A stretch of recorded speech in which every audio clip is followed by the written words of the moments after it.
जय हिंद दोस्तों, welcome to my study channel A1 classes. जी हाँ दोस्तों, त्रिशूल सीरीज का पार्ट 4 आ चुका है। अगर आपने हमारे part first, part second, part third का वीडियो नहीं देखा है तो डिस्क्रिप्शन में मैंने लिंक दे दिया, आप वहां से वॉच कर लीजिए जाके। दोस्तों त्रिशूल सीरीज का मतलब है आपका सिलेक्शन। जी हाँ दोस्तों, ये जो त्रिशूल सीरीज में चला रहा हूँ ये आपके UP constable, RRB, NTPC, CBT 2 और दोस्तों जितने भी आपके गवर्नमेंट एग्जाम उन सभी में जो साइंस जिसमें आते हैं उनमें से बहुत ही ज़्यादा उपयोगी रहने वाला है। तो चलिए दोस्तों वीडियो को स्टार्ट करते हैं। हमारा पहला क्वेश्चन है कि किसके मांस को चेवन के नाम से पुकारा जाता है। तो किसके मांस को? तो ये बकरी के मांस को किस नाम से? चेवन। ठीक है। अगला प्रश्न है आपका, में सर्वाधिक भेड़ें किस देश में पाई जाती है? तो इसका राइट आंसर आपका हो जाएगा ऑस्ट्रेलिया। ठीक है। विश्व में सर्वाधिक भेड़ें किस देश में पाई जाती हैं? तो ये ऑस्ट्रेलिया में पाई जाती हैं।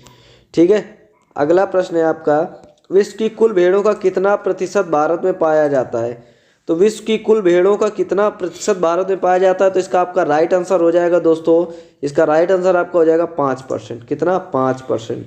विश्व में जितनी भी भेड़ें दोस्तों उसमें विश्व का 5% पाया जाता है। अगला है, भारत में सर्वाधिक भेड़ें किस राज्य में पाई जाती हैं? तो दोस्तों भारत में सर्वाधिक भेड़ें किस राज्य में पाई जाती है? तो इसका आपका राइट आंसर हो जाएगा राजस्थान।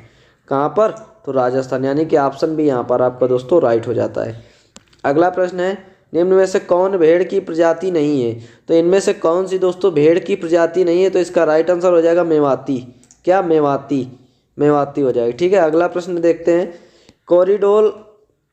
कोरिडेल किस पशु की प्रमुख नस्ल है?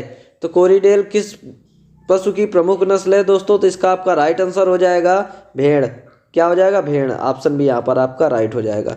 ठीक है। अगला प्रश्न देखते हैं, निम्न में से कौन विदेशी भेड़ की नस्ल नहीं है? तो दोस्तों कौन विदेशी भेड़ की नस्ल नहीं है? तो ये हिसारडेल दोस्तों विदेशी भेड़ की नस्ल नहीं है, बाकी ये सभी विदेशी भेड़ की नस्ल हैं। अगला प्रश्न है, मोरिनो किसकी प्रजाति है? तो दोस्तों मोरिनो किसकी प्रजाति है? तो मोरिनो और किसकी प्रजाति है? तो इसका राइट आंसर आपका हो जाता है भेड़। किसकी प्रजाति है? भेड़ की प्रजाति है।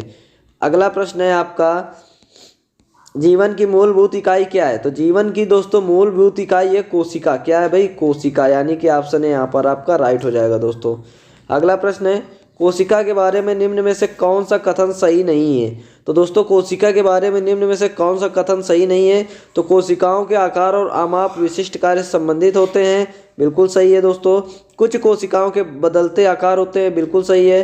प्रत्येक कोशिका में निष्पादन की क्षमता होती है। बिल्कुल सही है। सभी देव उत्कों में एक ही प्रकार की कोशिका विद्यमान, यही दोस्तों आपका गलत है। ऑप्शन डी यहाँ पर आपका क्या हो जाएगा? गलत हो जाएगा। तो राइट आंसर आपका हो जाएगा ऑप्शन डी। ठीक है। अगला प्रश्न देखते हैं, निम्नलिखित में से कौन सा कोशिकांग पादप कोशिका में पाया जाता है किंतु जंतु कोशिका में नहीं पाया जाता है? तो इसका राइट आंसर हो जाएगा क्लोरोप्लास्ट। क्या हो जाएगा? क्लोरोप्लास्ट, यानी कि ऑप्शन है यहाँ पर आपका राइट हो जाएगा। अगला प्रश्न है, निम्न में से कौन से कोशिकाओं के आत्मघाती बैग कहे जाते हैं? तो कौन आत्मघाती बैग कहा जाता है? तो लाइसोसोम्स को क्या कहते हैं? आत्मघाती बैग कहा जाता है। ठीक है। अगला प्रश्न है, मोरिनो नस्ल की भेड़ों का मूल स्थान कहाँ है? तो मोरिनो नस्ल की भेड़ों का मूल स्थान दोस्तों आपका है स्पेन। क्या है? स्पेन। ऑप्शन डी यहाँ पर आपका राइट हो जाएगा। अगला प्रश्न है, लिंकन नस्ल की भेड़ों का मूल स्थान कहाँ है? तो लिंकन नस्ल की भेड़ों का मूल स्थान है दोस्तों आपका ऑप्शन बी राइट हो जाएगा ब्रिटेन। क्या हो जाएगा? Option B Britain. ठीक है। अगला प्रश्न है, पोलवर्थ भेड़ का जन्म स्थान कहाँ है? तो पोलवर्थ भेड़ का दोस्तों जो जन्म स्थान है वो कहाँ है? तो आपके लिए ऑप्शन है इंग्लैंड, ऑप्शन है सेकेंड स्पेन, ऑप्शन थर्ड है आपका सऊदी अरब, ऑप्शन फोर्थ है आपका ऑस्ट्रेलिया। तो इसका राइट आंसर क्या हो जाएगा? ऑस्ट्रेलिया। ठीक है। अगला प्रश्न देखते हैं, ऊन उत्पादन के लिए सबसे अच्छी भेड़ की विदेशी नस्ल है? तो कौन है दोस्तों सबसे अच्छी भेड़ की विदेशी नस्ल? तो ये मेरिनो है। कौन सी है? मेरिनो, यानी कि ऑप्शन है आपका राइट हो जाएगा। अगला प्रश्न है, भारतवर्ष में उच्च कोटि का कारपेट वूल के उत्पादन हेतु निम्नलिखित में से कौन सी भेड़ की नस्लें सबसे अच्छी मानी जाती हैं? तो इसका राइट आंसर आपका हो जाएगा जैसलमेरी। कौन सी? जैसलमेरी, यानी कि जो राजस्थान में दोस्तों सबसे ज़्यादा भेड़ें वैसे पाई जाती हैं तो उसी में जैसलमेर है। जैसलमेर राजस्थान का ये एक जिला है। ठीक है। वहाँ पर ये पाए जाते हैं, उन्हें जैसलमेरी नाम से जाना जाता है। अगला प्रश्न है, भेड़ से ऊन उतारने का सबसे उपयुक्त मौसम कब होता है? तो भेड़ से ऊन उतारने का सबसे उपयुक्त मौसम होता है दोस्तों सर्दी के बाद आप उतार लीजिए तो बढ़िया अच्छा रहता है। ठीक है। अगला प्रश्न है आपका, अंडा उत्पादन में विश्व में अग्रणी स्थान कौन सा है? तो दोस्तों सर्वाधिक अंडा उत्पादन करने वाला देश कौन सा है? तो दोस्तों सर्वाधिक अंडा उत्पादन करने वाला देश है यूएसए, यानी कि यूनाइटेड स्टेट ऑफ अमेरिका। कौन है? यूएसए।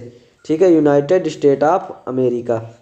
अगला प्रश्न है लैंगहॉर्न का मूल स्थान कहाँ है? तो लैंगहॉर्न का मूल स्थान दोस्तों कहाँ है? इटली है, यानी कि ऑप्शन यहाँ पर आपका राइट हो जाता है।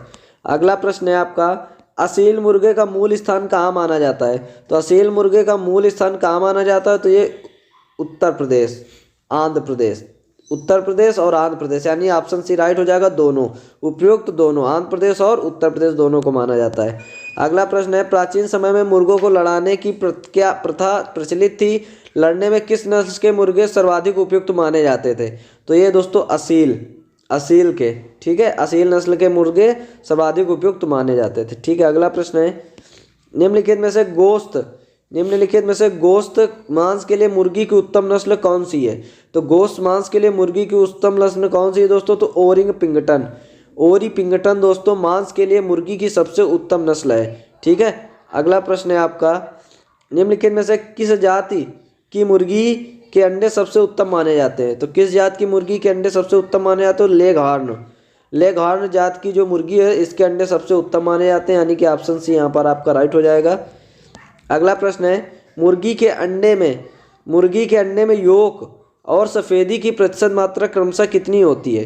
तो ये दोस्तों कितनी होती है? तो ये 32 व 57। ठीक है, 32 व 57% सफ़ेदी व योक की मात्रा होती है। ठीक है, अगला प्रश्न है अंडे में सबसे अधिक क्या पाया जाता है? तो दोस्तों अंडे में सबसे अधिक क्या पाया जाता है? तो वसा। क्या पाया जाता है? वसा, यानी कि ऑप्शन यहाँ पर आपका राइट हो जाएगा। ठीक है, वसा था ऑप्शन में, प्रोटीन था, कार्बोहाइड्रेट था, खनिज था, लेकिन सबसे अधिक मात्रा में क्या पाया जाता है? तो वसा पाया जाता है।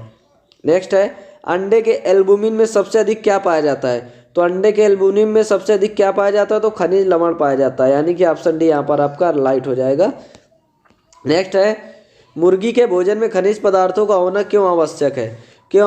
दोस्तों अंड कवच के विकास के लिए खनिज पदार्थों का होना दोस्तों आवश्यक है, यानी कि ऑप्शन है यहाँ पर आपका राइट हो जाएगा। अगला प्रश्न है अंडा उत्पादन में निम्नलिखित में से कौन सा तत्व उपयोगी है? तो अंडा उत्पादन में निम्नलिखित में से कौन सा तत्व उपयोगी है? तो ये कैल्शियम, यानी कि ऑप्शन यहाँ पर आपका राइट हो जाएगा। ठीक है, अगला प्रश्न है ऊँट अपने कुबर का उपयोग किस कार्य के लिए करता है? तो दोस्तों ऊँट अपने ऊबर का उपयोग किस कार्य के लिए करता है? तो इसका आपका राइट आंसर क्या हो जाएगा दोस्तों? अगर आपको कम पड़ता है तो आप कमेंट बॉक्स में हमें कमेंट कर सकते हैं, हमें बता सकते हैं इसका राइट आंसर क्या होगा। तो दोस्तों इसका राइट आंसर हो जाएगा वसा के संग्रह के लिए, ऑप्शन बी। ठीक है, वसा के संग्रह के लिए। अगला प्रश्न है निम्नलिखित प्राणियों में से कौन सा अपने शरीर में जल का संग्रह कर लेता है? तो कौन कर लेता है भाई? तो ऊँट कर लेता है। ठीक है, इनमें से मोलाग, जेब्रा, यूरोमोटिक्स में से कौन अपने शरीर में जल का संग्रह कर लेता है? तो ये ऊँट है दोस्तों, ऊँट कर लेता है, यानी कि ऑप्शन बी आपका राइट हो जाएगा।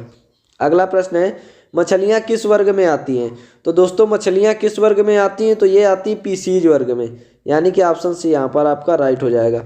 अगला प्रश्न है सिल्वर कॉर्प किसकी किस्म है? तो सिल्वर कॉर्प किसकी किस्म है दोस्तों? तो ये आपकी मछली की, किसकी? मछली की, ऑप्शन है यहाँ पर आपका राइट हो जाएगा। अगला प्रश्न है नीली क्रांति किससे संबंधित है? तो दोस्तों नीली क्रांति किससे संबंधित है? तो ये मत्स्य उत्पादन से, ऑप्शन सी राइट हो जाएगा, मत्स्य उत्पादन से।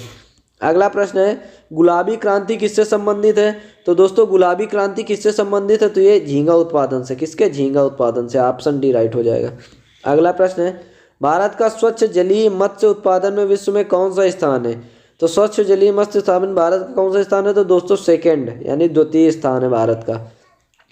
अगला प्रश्न है भारत के कुल मत्स्य उत्पादन का कितना प्रतिशत भाग समुद्र से प्राप्त होता है? तो कितना? लगभग 50%, यानी कि आधा दोस्तों किससे प्राप्त होता है? समुद्र से प्राप्त होता है, 50%। अगला प्रश्न है भारत के सभी राज्यों में से कौन एक भारतीय राज्य या संघीय प्रदेश सर्वाधिक मात्रा में श्रिम्प उत्पादन प्रतिवर्ष करता है? तो कौन करता है? तो ये गुजरात करता है भैया। श्रिम्प उत्पादन सर्वाधिक कौन करता है? तो ये गुजरात करता है, ऑप्शन भी यहाँ पर आपका राइट हो जाएगा। अगला प्रश्न है भारत के एक छत्ते से अधिकतम कितनी शहद प्रतिवर्ष प्राप्त की जा सकती है? तो कितनी शहद प्राप्त की जा सकती है? तो 5 किलोग्राम। ठीक है, भारत में एक छत्ते में अधिकतम 5 किलोग्राम शहद प्रतिवर्ष प्राप्त की जा सकती है। ठीक है, अगला प्रश्न है मधुमक्खी कॉलोनी के सदस्य एक दूसरे को किस प्रकार से पहचानते हैं? तो ये दोस्तों किस प्रकार से पहचानते हैं, तो इसका राइट आंसर हो जाएगा नर्तन से। किससे? नर्तन से। ऑप्शन डी यहाँ पर आपका राइट हो जाएगा, नर्तन से। अगला प्रश्न है, एक छत्ते में रानी मधुमक्खियों की संख्या कितनी होती है? तो एक छत्ते में रानी मधुमक्खियों की संख्या कितनी होती है? 3, 5, 7, 1। कितनी होती है भाई? तो एक ही होती है। कौन सी? एक होती है। Option D. नेक्स्ट है, छोटी भुनगा का मूल स्थान कहाँ है? तो छोटी भुनगा का मूल स्थान है यूएसए। यूएसए यानी इसका फुल फॉर्म क्या होता है दोस्तों? तो United state of America. United state of America. अगला प्रश्न है, शहद में जल की मात्रा लगभग कितने प्रतिशत होती है? तो दोस्तों शहद में जल की मात्रा लगभग 17% होती है। कितनी होती है भाई? तो 17% होती है लगभग। ऑप्शन सी राइट हो जाएगा। ठीक है। अगला प्रश्न है, शहद में कार्बोहाइड्रेट्स की मात्रा लगभग कितने प्रतिशत होती है? तो शहद में कार्बोहाइड्रेट्स की मात्रा लगभग कितने प्रतिशत होती है? तो 78% होती है। कितनी होती है? 78%। तो यहाँ पर आपका ऑप्शन बी राइट हो जाएगा। अगला प्रश्न है आपका, 1 किलोग्राम शहद से औसत रूप से कितनी ऊर्जा मिलती है? तो 1 किलोग्राम शहद से औसत रूप से कितनी ऊर्जा मिलती है? तो इसका राइट आंसर हो जाएगा आपका ऑप्शन डी, 3500 कैलोरी। कितनी? 3500 कैलोरी। ठीक है। अगला प्रश्न है, मधुमक्खी फ्लोरा किसे कहते हैं? तो मधुमक्खी फ्लोरा किसे कहते हैं? तो आपका दोस्तों इसका राइट आंसर क्या हो जाएगा? तो इसका राइट आंसर आपका हो जाएगा पसंद किए जाने वाले पेड़ पौधे। किसका हो जाएगा? तो ऑप्शन सी राइट हो जाएगा, पसंद किए जाने वाले पेड़ पौधे। मधुमक्खी फ्लोरा किसे कहते हैं? तो ये पसंद किए जाने वाले पेड़ पौधों को कहते हैं। अगला प्रश्न है, सारंग मधुमक्खियों से प्रतिवर्ष 40 किलोग्राम शहद मिलता है, फिर भी इन्हें भारत में नहीं पाला जाता। क्योंकि इन्हें भारत में नहीं पाला जाता क्योंकि ये घुमक्कड़ स्वभाव की होती हैं और ये चिड़चिड़ी स्वभाव की होती हैं। तो यानी कि ऑप्शन सी राइट हो जाएगा, दोनों। ठीक है। ये घुमक्कड़ यानी कि ज़्यादा घूमती फिरती हैं और चिड़चिड़ी, ठीक है, बहुत जल्दी चिढ़ जाती हैं। इस वजह से इन्हें भारत में नहीं पाला जाता। किसको? सारंग मधुमक्खियों को। ठीक है। सारंग मधुमक्खियों दोस्तों प्रतिवर्ष 40 किलोग्राम शहद देती हैं। ठीक है। नेक्स्ट है, दुग्ध उत्पादन में भारत का विश्व में कौन सा स्थान है? तो दुग्ध उत्पादन में भारत का विश्व में प्रथम स्थान है। ठीक है। कौन सा स्थान है भाई? तो प्रथम स्थान है। ठीक है। तो यहाँ पर इसका राइट आंसर हो जाएगा ऑप्शन ए। ठीक है। अगला प्रश्न है, किस वर्ष भारत विश्व का सर्वाधिक दूध उत्पादक देश बना था? तो ये भी जान लेते हैं। तो भाई किस वर्ष बना था? तो 1998 में भारत विश्व का सर्वाधिक दूध उत्पादक देश बना था। ठीक है। यानी कि ऑप्शन सी यहाँ पर आपका राइट हो जाएगा, 1998। ठीक है। अगला प्रश्न है, श्वेत क्रांति किससे संबंधित है? तो श्वेत क्रांति किससे संबंधित है? तो ये दुग्ध उत्पादन से। ऑप्शन सी राइट हो जाएगा, दुग्ध उत्पादन से। अगला प्रश्न है आपका, भारत में श्वेत क्रांति के जनक के रूप में कौन सबसे ज़्यादा लोकप्रिय है? तो ये दोस्तों डॉक्टर वर्गीज कुरियन। कौन? डॉक्टर वर्गीज कुरियन। यानी कि ऑप्शन सी राइट हो जाएगा। नेक्स्ट है, भारत में श्वेत क्रांति की शुरुआत किस वर्ष हुई थी? तो भारत में श्वेत क्रांति की शुरुआत हुई थी 1970 में। कब हुई थी? 1970 में। यानी कि ऑप्शन सी यहाँ पर आपका राइट हो जाएगा। ठीक है। अगला प्रश्न है, अंतर्राष्ट्रीय डेयरी पुरस्कार से किसको सम्मानित किया गया? तो दोस्तों किसको सम्मानित किया गया? Doctor M S Swaminathan, doctor R S Parida, या डॉक्टर वर्गीज कुरियन, या डॉक्टर नॉर्मन बोरलॉग। तो किसको किया गया था? तो ये किया गया था आपका किसको? डॉक्टर वर्गीज कुरियन को। यानी कि ऑप्शन सी यहाँ पर आपका राइट हो जाएगा दोस्तों। अगला प्रश्न है, डॉक्टर वर्गीज कुरियन किस क्षेत्र से संबंधित है? तो डॉक्टर वर्गीज कुरियन किस क्षेत्र से संबंधित है? तो इसका राइट आंसर हो जाएगा दुग्ध विकास उद्योग, यानी डेयरी। दोस्तों गाँवों में जो डेयरी होती हैं, ठीक है, डॉक्टर वर्गीज कुरियन इसी क्षेत्र से संबंधित थे। ठीक है। नेक्स्ट क्वेश्चन है आपका, ऑपरेशन फ्लड किससे संबंधित है? तो ऑपरेशन फ्लड किससे संबंधित है? तो इसका राइट आंसर हो जाएगा दुग्ध विकास से। किसके? दुग्ध विकास से। यानी कि ऑप्शन डी यहाँ पर आपका राइट हो जाएगा। एशिया की सबसे बड़ी दुग्ध बस्ती नामक कॉलोनी कहाँ स्थापित की गई है? तो दोस्तों एशिया की सबसे बड़ी दुग्ध बस्ती नामक कॉलोनी कहाँ स्थापित की गई? तो महाराष्ट्र में। यानी कि ऑप्शन डी यहाँ पर आपका राइट हो जाएगा। अगला प्रश्न है आपका, राष्ट्रीय डेयरी विकास board, national dairy development board की स्थापना कब हुई है? तो दोस्तों इसका आपका राइट आंसर हो जाएगा 1967। ठीक है। कब हुई है? 1967। तो इसका राइट आंसर हो जाएगा 1967। अगला प्रश्न है, राष्ट्रीय डेयरी विकास बोर्ड NDDB की स्थापना वर्ष 1965 में कहाँ हुई थी? तो ये कहाँ हुई थी दोस्तों? तो ये आनंद। कहाँ हुई थी? आनंद। यानी कि ऑप्शन है यहाँ पर आपका राइट हो जाएगा। ठीक है। अगला प्रश्न है, भारतीय डेयरी निगम की स्थापना कब हुई? तो इसका राइट आंसर हो जाएगा दोस्तों ऑप्शन सी, 1970। क्या? 1970, ऑप्शन सी। अगला प्रश्न है, भारत में सघन पशु विकास कार्यक्रम ICDP कब चलाया गया? तो दोस्तों भारत में सघन पशु विकास कार्यक्रम ICDP कब चलाया गया? तो इसका राइट आंसर दोस्तों आपका क्या हो जाएगा? देखिए 1960 से 1961 नहीं हुआ था, इसमें भी नहीं हुआ है, इसमें भी नहीं हुआ, तो आपका ऑप्शन डी यहाँ पर आपका क्या हो जाएगा, राइट हो जाएगा। क्या 1964 से 1965, यही आपका राइट आंसर है। नेक्स्ट है 361 नंबर का क्वेश्चन, राष्ट्रीय दुग्ध शोध संस्थान कहाँ स्थित है? तो राष्ट्रीय दुग्ध शोध संस्थान कहाँ स्थित है? तो ये दोस्तों करनाल। और करनाल कहाँ है दोस्तों? हरियाणा। कहाँ पर है? हरियाणा में करनाल। ठीक है, अगला प्रश्न देखते हैं। भारत में अतिरिक्त दूध उत्पादन करने वाले राज्यों में निम्नलिखित में से कौन सा जोड़ा सही है? तो यानी इनमें से दोस्तों कौन सा जोड़ा सही है जो भारत में अतिरिक्त दूध उत्पादन करता है? तो इसका राइट आंसर आपका क्या हो जाएगा दोस्तों? उत्तर प्रदेश, पंजाब व राजस्थान। सबसे ज़्यादा दुग्ध उत्पादन उत्तर प्रदेश करता है, फिर पंजाब, फिर राजस्थान। तो ऑप्शन भी यहीं पर आपका राइट हो जाएगा। अगला प्रश्न है, प्रति व्यक्ति प्रतिदिन दुग्ध की उपलब्धता होनी चाहिए। तो कितनी उपलब्धता होनी चाहिए? तो 280 ग्राम, लगभग 250 ग्राम तो आप डेली दूध पीना ही चाहिए आपको। नेक्स्ट, किस भारतीय राज्य में प्रति व्यक्ति प्रतिदिन दूध उपलब्धता सर्वाधिक 800 ग्राम है? तो ये किस राज्य में है? तो दोस्तों ये आपका है किसमें? पंजाब में। पंजाब में दोस्तों क्या है, प्रति व्यक्ति प्रतिदिन दूध उपलब्धता लगभग 800 ग्राम है, यानी इतना दूध उत्पादन करता है कि वहाँ की जितनी भी जनसंख्या है वो प्रतिदिन 800 ग्राम डेली यूज कर सकती है, डेली पी सकती है। नेक्स्ट है, दूध से दही किस प्रक्रिया से बनता है दोस्तों? तो दूध से दही किस प्रक्रिया से? तो किण्वन से। तो यहाँ पर ऑप्शन भी यहाँ पर आपका राइट हो जाएगा। अगला प्रश्न है, दूध का पाश्चराइजेशन किया जाता है।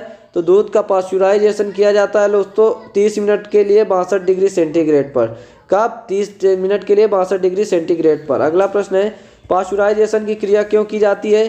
तो दोस्तों पाश्चराइजेशन की क्रिया की जाती है दूध के जीवाणुओं को कम करने के लिए, यानी कि ऑप्शन है यहाँ पर आपका राइट हो जाएगा, दूध के जीवाणुओं को कम करने के लिए। अगला प्रश्न है, दूध का घनत्व किस यंत्र से ज्ञात किया जाता है? तो दूध का घनत्व किस यंत्र से ज्ञात किया जाता है? तो ये दोस्तों लैक्टोमीटर से। किससे? लैक्टोमीटर से। ऑप्शन सी राइट हो जाएगा, लैक्टोमीटर। दूध में कौन सा तत्व कम मात्रा में होता है? तो दूध में कौन सा तत्व दोस्तों कम मात्रा में होता है? तो ऑप्शन बी कोबाल्ट। कोबाल्ट दोस्तों कम मात्रा में होता है। ठीक है, अगला प्रश्न है, निम्नलिखित में से किसके दूध में वसा की सर्वाधिक मात्रा पाई जाती है? तो किसके दूध में वसा की सर्वाधिक मात्रा पाई जाती है? तो रेंडियर। किसके? रेंडियर। ऑप्शन डी राइट हो जाएगा। अगला प्रश्न है आपका, एपी कल्चर किससे संबंधित है? तो दोस्तों एपी कल्चर किससे संबंधित है? तो इसका राइट आंसर हो जाएगा मधुमक्खी पालन से। ऑप्शन सी राइट हो जाएगा, मधुमक्खी पालन। दूध में कौन कौन से प्रोटीन पाए जाते हैं? तो दोस्तों दूध में कौन कौन से प्रोटीन पाए जाते हैं? तो दूध में दोस्तों क्या पाया जाता है? केसीन, एल्ब्यूमिन, ग्लोबिन, और क्या क्या पाया जाता है दोस्तों? तो इसका राइट आंसर हो जाएगा सभी। इनमें से सभी है, सभी दूध में पाया जाता है। अगला प्रश्न है, सबसे ज़्यादा प्रोटीन किसके दूध में पाया जाता है दोस्तों? तो सबसे ज़्यादा प्रोटीन भेड़ के दूध में पाया जाता है। ऑप्शन सी यहाँ पर आपका राइट हो जाएगा, किसके दूध में? तो भेड़ के दूध में। नेक्स्ट है, भारतीय गाय के दूध में पर्णपीतक यानी कैरोटीन के कारण क्या बनता है? तो क्या बनता है दोस्तों कैरोटीन के कारण? तो ये पीला रंग। देखा होगा जो गाय का दूध होता है हल्का पीलापन होता है, तो किस कारण? कैरोटीन के कारण। नेक्स्ट है, निम्नलिखित में से किसकी उपस्थिति के कारण दूध का रंग सफ़ेद होता है? तो किसकी उपस्थिति कारण? तो केसीन के कारण दोस्तों दूध का रंग क्या होता है? सफ़ेद होता है। ठीक है, अगला प्रश्न है आपका, निम्नलिखित में से किसकी उपस्थिति के कारण दूध में मिठास आ जाती है? तो किसकी उपस्थिति के कारण? तो लैक्टोज के कारण दोस्तों क्या होता है? दूध में मिठास आ जाती है। अगला प्रश्न है, घी में वसा की मात्रा कितनी होती है? तो दोस्तों घी में वसा की मात्रा होती है 99%। कितनी होती है भाई? 99% वसा की मात्रा होती है। नेक्स्ट है, निम्नलिखित में से किसकी उपस्थिति के कारण देसी घी में एक विशेष प्रकार की सुगंध पाई जाती है? तो किसके कारण? तो ये डाईएसिटिल के कारण। किसके कारण? डाईएसिटिल के कारण, यानी कि ऑप्शन सी यहाँ पर आपका राइट हो जाएगा। खीस क्या है? तो दोस्तों खीस क्या है दोस्तों? तो ये है मादा के बच्चा देने के बाद का क्षरण। जो दोस्तों मादा होते हैं, नर मादा, वैसे ही मादा के बच्चे देने के बाद जो क्षरण होता है वही हमारा होता है खीस। ठीक है, अगला प्रश्न है, दूध की तुलना में खीस का अधिक पीला होने का क्या कारण है? तो दोस्तों अधिक होने का क्या कारण है? तो दोस्तों तो ये है दोस्तों कैरोटीन की अधिकता।